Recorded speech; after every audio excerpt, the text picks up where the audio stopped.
Hi friends, మేము సలేశ్వరం దగ్గరికి వెళ్ళడానికి అమ్రాబాద్ ఫారెస్ట్ చెక్ పోస్ట్ దగ్గరికి అయితే ఉదయాన్నే వచ్చాము. అయితే ఫారెస్ట్ వాళ్ళు మమ్మల్ని అలౌ చేయలేదు. ఎందుకంటే యాక్చువల్గా Saleshwaram టెంపుల్కు April 11th, 12th, 13th నాడు వెళ్ళాలట. అయితే మాకు కొంతమంది 10th కూడా అలౌ ఉంది అనడంతో మేము ఇక్కడికి వచ్చాం. మాలాగే చాలా మంది అక్కడికి వచ్చారు. కానీ ఫారెస్ట్ ఆఫీసర్స్ మాత్రం మీరు ఈరోజు వెళ్ళి రేపు రండి అని అన్నారు. బట్ మేము చాలా దూరం నుంచి వచ్చాం సార్, మాకు చాలా మంది ఈ రోజే స్టార్ట్ అని చెప్పడం వల్ల మేము వచ్చాం అని అక్కడికి వెళ్ళిన వాళ్ళంతా రిక్వెస్ట్ చేసేసరికి వాళ్ళు వాళ్ళ పై ఆఫీసర్స్కు అడిగి చాలాసేపు తర్వాత మమ్మల్ని అయితే అలౌ చేశారు. ఈ సలేశ్వరం టెంపుల్కు వెళ్ళాలంటే అమ్రాబాద్ టైగర్ రిజర్వ్ ఫారెస్ట్లోకి దాదాపు 20 కిలోమీటర్లు ఈ మట్టి రోడ్డు నుంచే ట్రావెల్ చేయాలి. ఇక్కడికి వచ్చే వెహికల్స్కి మనం మనీ అయితే పే చేయాలి. కార్ అయితే 500, బైక్ అయితే 100 రూపీస్ పే చేయాలి. రేపటి నుంచి అయితే ఇక్కడ మొత్తం దుమ్ము ఉంటుంది. ఈ రోజు పబ్లిక్ ఎవరూ లేరు కాబట్టి దుమ్ము లేదు. మాతో పాటు కొంతమంది బైక్ పై వచ్చిన వాళ్ళను అలాగే కార్లలో వచ్చిన వాళ్ళని అలౌ చేశారు. ఈ విషయంలో నిజంగా ఫారెస్ట్ ఆఫీసర్స్ కి థ్యాంక్స్ అయితే చెప్పుకోవాలి. ఈ రోజు కేవలం అక్కడ షాప్స్ పెట్టేవాళ్ళు, అన్నదానం చేసేవాళ్ళు అలాగే అక్కడ ఏర్పాట్లు చూసుకునే వాళ్ళకి మాత్రమే పర్మిషన్ ఉంది. కానీ మేము కూడా వాళ్ళతో పాటే వచ్చేసాం.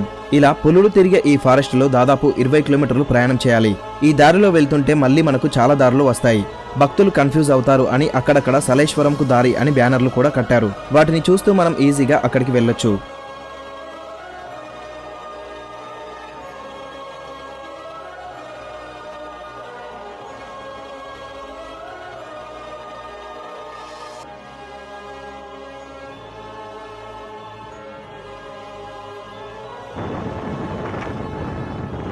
వీళ్ళు కూడా రేపు స్టార్ట్ అవ్వబోయే సలేశ్వరం టెంపుల్ దగ్గరికి వెళ్తున్నారు.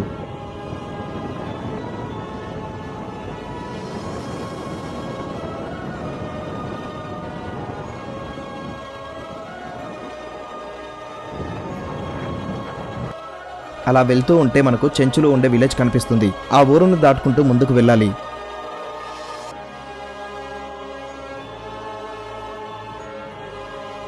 మొత్తానికి అతి భయంకరమైన అడవిలో ట్రావెల్ చేసి వెహికల్స్ ని పార్క్ చేసే ప్లేస్ కి అయితే వచ్చేసాం. ఇక్కడే మనం మన వెహికల్స్ ని పార్క్ చేసి నడుచుకుంటూ లోయలోకి దిగాలి. ఇక్కడ అన్నదానం కూడా చేస్తున్నారు. అలాగే కొన్ని షాప్స్ కూడా ఏర్పాటు చేస్తున్నారు.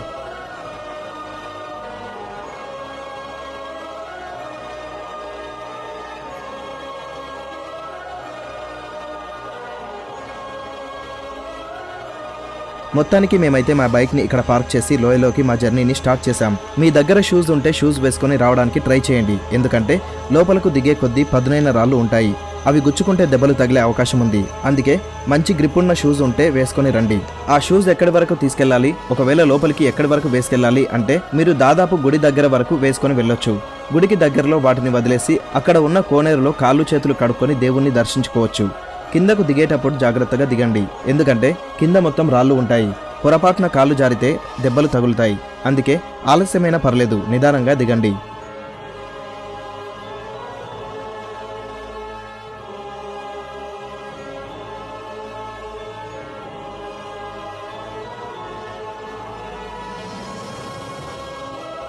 ముందుగా ఒక పెద్ద కొండను దిగాలి. అదే ఇది. చూడండి జనాలు ఎంత కిందకు ఉన్నారు. మనం ఇప్పుడు అలాగే దిగుతూ కిందకు వెళ్ళాలి. ఆ తర్వాత మళ్ళీ ఇంకొక కొండను ఎక్కి దిగాలి. ఈ కొండ దిగిన తర్వాత అసలైన కొండ వస్తుంది.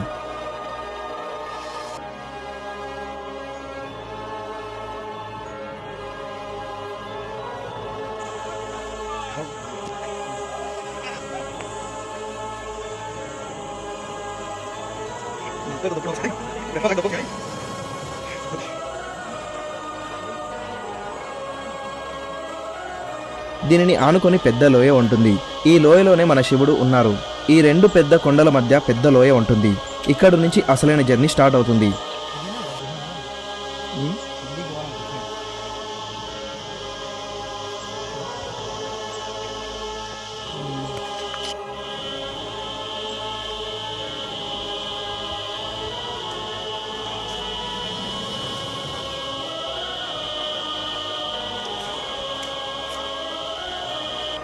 లోయ పక్క నుంచి మనం నడుస్తూ వెళ్ళాలి. అలాగే ఇక్కడికి వచ్చే ప్రతి ఒక్కరూ వాళ్ళ వెంట ఒక వాటర్ బాటిల్ తెచ్చుకోండి. ఎందుకంటే మనం వెళ్తున్న కొద్దీ దాహం అవుతుంది. అప్పుడు ఇబ్బంది పడొద్దు అంటే మీ వెంట ఒక వాటర్ బాటిల్ పెట్టుకోండి.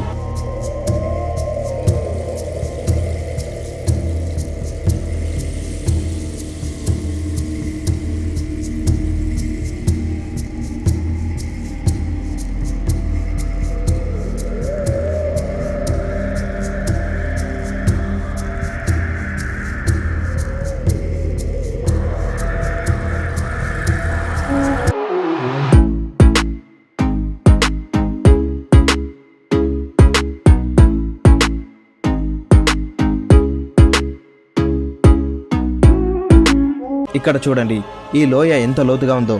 దయచేసి ఇక్కడ ఎవరు సెల్ఫీలు ఫొటోస్ తీసుకోకండి, ఎందుకంటే పొరపాటున ఇక్కడ జరగరానిది జరిగితే మీకే ఇబ్బంది. అలాగే ఇక్కడ షాప్స్ అయితే ఏర్పాటు చేస్తున్నారు. వాటర్ మెలన్స్, గోలీ సోడా లాంటివి పెడుతున్నారు. రేపటి నుంచి అసలైన జాతర కాబట్టి ఈరోజు అన్ని సెట్ చేసుకుంటున్నారు. మనం దేవుణ్ణి దర్శించుకోవడానికి ఒక్కొక్కరికి 20 రూపాయలు ఇచ్చి టికెట్ తీసుకోవాలి. అలాగే మీ వెంట క్యాష్ తెచ్చుకోండి, ఎందుకంటే ఇక్కడ సిగ్నల్స్ ఉండవు. ఫోన్పేలు, గూగుల్ పేలు పనిచేయవు. అలా టికెట్ తీసుకున్న తర్వాత ఈ దారి గుండా వెళ్ళి ఈ కొండను దిగాలి. ఒకసారి చూడండి, జనాలు చాలా కింద ఉన్నారు. మనం ఇప్పుడు అక్కడికి వెళ్ళాలి. చాలా కిందకు మెల్లమెల్లగా దిగాలి.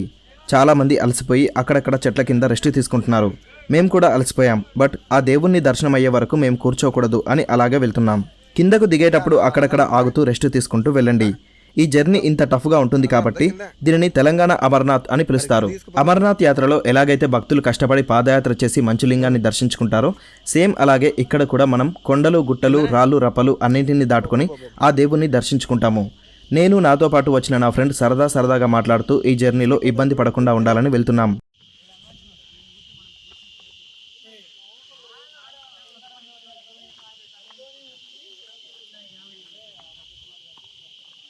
అలా చాలాసేపు మాట్లాడుకుంటూ కొండను దిగిన తర్వాత ఇక్కడికి వచ్చాం.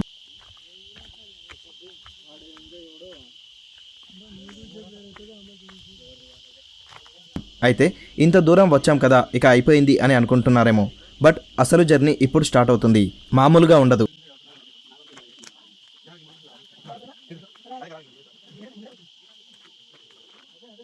దిగడానికి మెట్లు ఉన్నాయి కదా అని అనుకుంటున్నారా? ఈ మెట్లు ఇక్కడి వరకే ఉంటాయి. ఆ తర్వాత దాదాపు ఇంకో కిలోమీటర్ వరకు లోయ అంచు నుంచే రాళ్లపైన నడుస్తూ వెళ్ళాలి. మాకంటే ముందు వెళ్ళిన వాళ్ళు కొందరు లింగమయ్యను దర్శించుకొని వస్తున్నారు. ఈ క్షేత్రం స్థల పురాణం ఏంటో చాలా మందికి తెలియదు. ఇక్కడ ఈ ఆలయానికి చెంచులే పూజారులుగా ఉంటారు. వాళ్ళే దాదాపుగా ఒక 6-7 తరాల నుంచి ఈ దేవుణ్ణి పూజిస్తూ ఉన్నారు.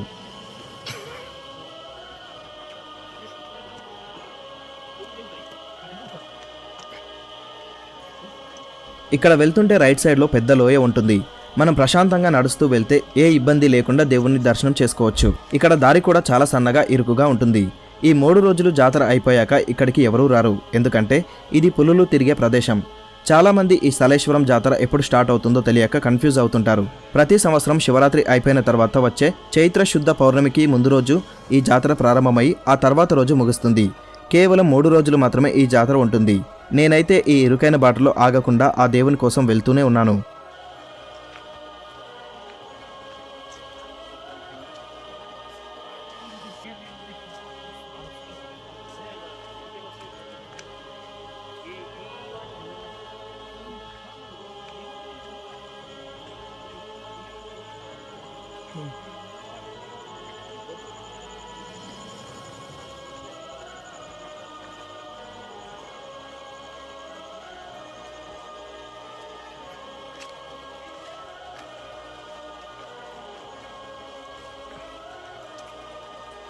మధ్యలో ఒక దగ్గర కొండలపై నుంచి జాలువారే నీళ్లను పట్టి డ్రమ్ములో నింపి పెట్టారు.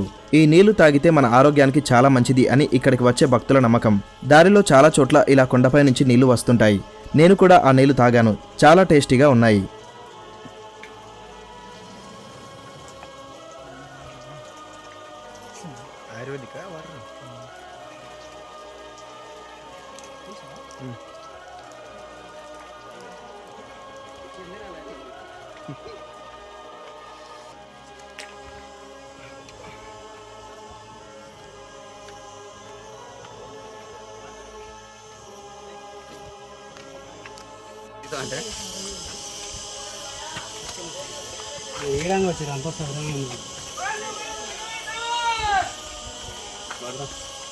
చూడండి, ఈ చోటు చూడడానికి ఎంత బాగుందో. చుట్టూ ఎత్తైన కొండలు, మధ్యలో మనం వెళ్తూ ఉంటే ఆ ఫీలే వేరు. ఇది చెప్పడం కంటే డైరెక్ట్గా ఇక్కడికి వచ్చి చూస్తే చాలా థ్రిల్ ఫీల్ అవుతారు.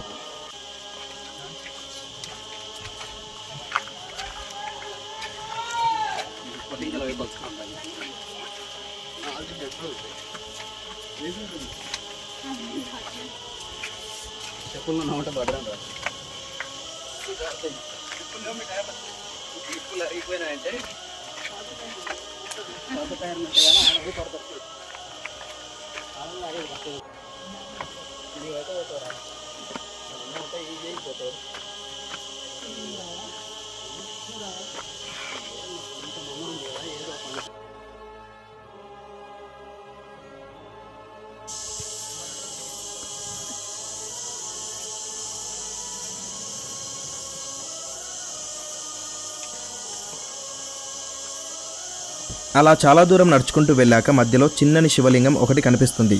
పైనుంచి నీళ్లు జాలు వారుతుంటే ఆ నీళ్లు ఆ లింగంపై పడేటట్టు సెట్ చేసి పెట్టారు. పైనుంచి ఆకాశగంగా ఆ శివయ్యపై పడుతున్నట్టు చాలా బాగుంది.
ఆ తర్వాత ఇలా చాలా దూరం ఇరుకైన దారిలో రాళ్ల మధ్యలో నడుస్తూ వెళ్ళాలి.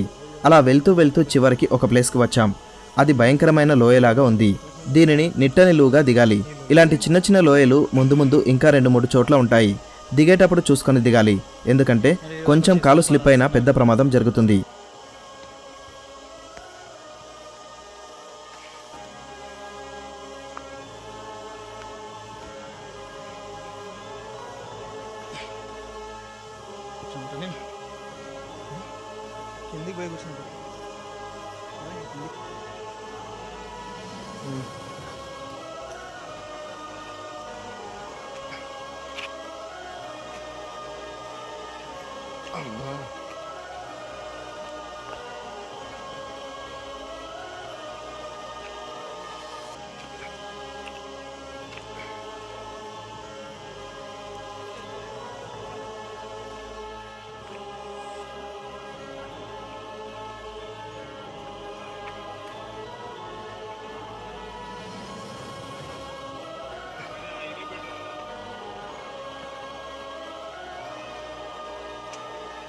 మళ్ళీ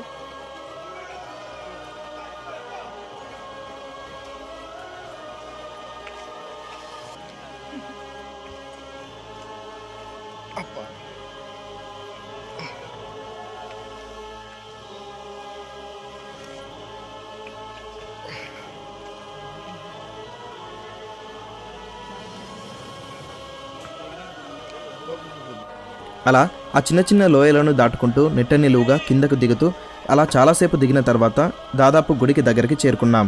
ఆ కిందకు పూర్తిగా వెళ్తే గుడికి వెళ్లే దారి కనిపిస్తుంది.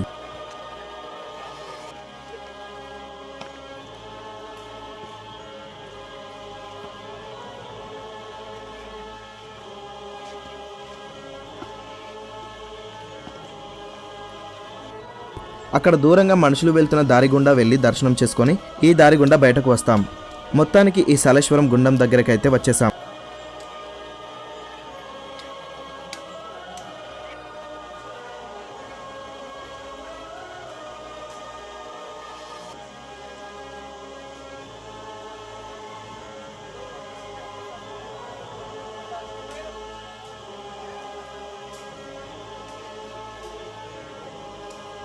నేను వేసుకున్న షూస్ అయితే ఇక్కడే వదిలేసి ఈ నీళ్ళ పక్క నుంచి దేవుని దగ్గరికి వెళ్తున్నాను.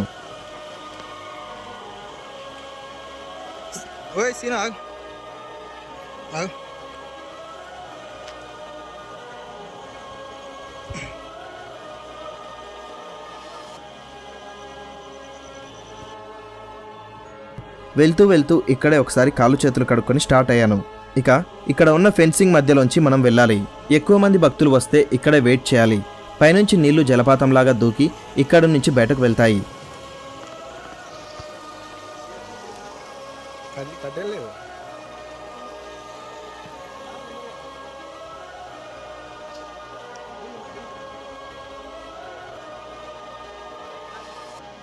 నేను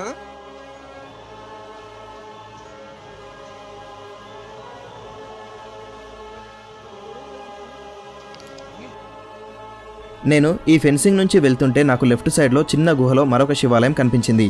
దీని గురించి ఇంతవరకు ఎవరు కూడా ఏ యూట్యూబర్ కూడా చెప్పలేదు. ఫస్ట్ టైం మన ఛానల్లోనే చూపిస్తున్నాను. మెల్లగా ఆ టెంపుల్ దగ్గరికి చిన్న గుహ లోపలికి వెళ్ళాను. ఒకవేళ వీడియో చూస్తున్న మీకు అవకాశం ఉంటే వెళ్ళిరండి.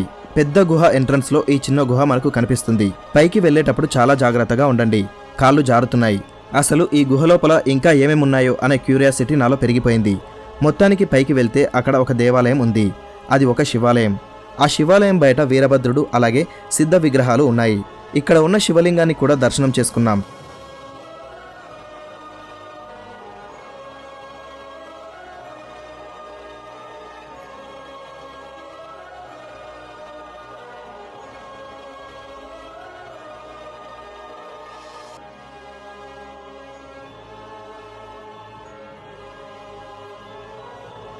ఈ ఆలయం ఎదురుగా ఒక పెద్ద గుండం అయితే ఉంది. ఇలా మొదటిసారి ఈ ఆలయాన్ని దర్శించుకున్నందుకు చాలా హ్యాపీగా ఉంది. ఆ తర్వాత అసలైన సలేశ్వర లింగమయ్య దగ్గరికి వెళ్ళడం స్టార్ట్ చేశాను. అలా ముందుకు వెళ్ళాక ఇక్కడ ఉన్న ప్లేస్ని చూడడానికి మన 2 కళ్ళు సరిపోవు. ఎందుకంటే భూమి కింద లోయలో ఇంత అందమైన చోటు ఉందా అని అనిపిస్తుంది. పక్కనే సన్నగా నీళ్లు కాలువలాగా వెళ్తుంటే, చిన్నని దారిలో మనం వాటి పక్క నుంచి వెళ్తుంటే, పైనుంచి వర్షం నీరులాగా కొండపై నుంచి నీళ్లు పడుతుంటే ఇక ఆ హ్యాపీనెస్ మామూలుగా ఉండదు. ఈ ఇరుకైన రాళ్ల మధ్యలో ఆ దేవుని దగ్గరికైతే వెళ్తున్నాను.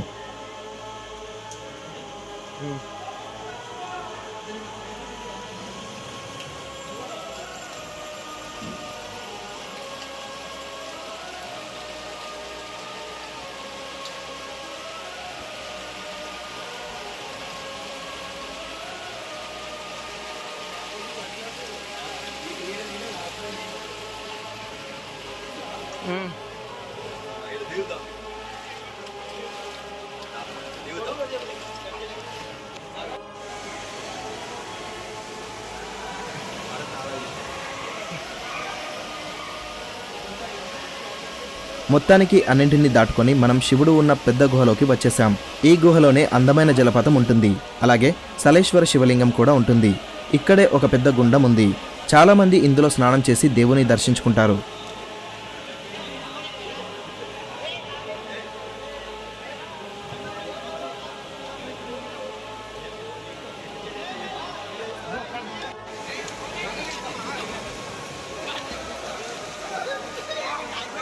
ఒకసారి ఈ గుహ ఎంత పెద్దగా ఉందో చూడండి. అక్కడ శివాలయం ఉంటుంది. మేము కూడా ఈ నీటి గుండంలో కాసేపు గడిపి దేవుని దర్శనం కోసం వెళ్ళాం. ఈ ఆలయం కూడా గుహలో చాలా చిన్నగా ఉంటుంది.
అలా నేను లోపల ఉన్న దేవుని దర్శించుకొని బయటకు వచ్చేశాను. ఈరోజు భక్తులు తక్కువ సంఖ్యలో ఉండడం వల్ల ఆ దేవుణ్ణి దగ్గర నుంచి దర్శనం చేసుకొని బయటకు వచ్చేశాను. అలా దర్శనం చేసుకున్న తర్వాత వేరొక దారి నుంచి బయటకు వెళ్ళాలి. మొత్తానికి నా ఈ సలేశ్వర యాత్ర చాలా ఆనందంతో జరిగింది. ఇంత బాగా జరుగుతుందని నేను అస్సలు అనుకోలేదు.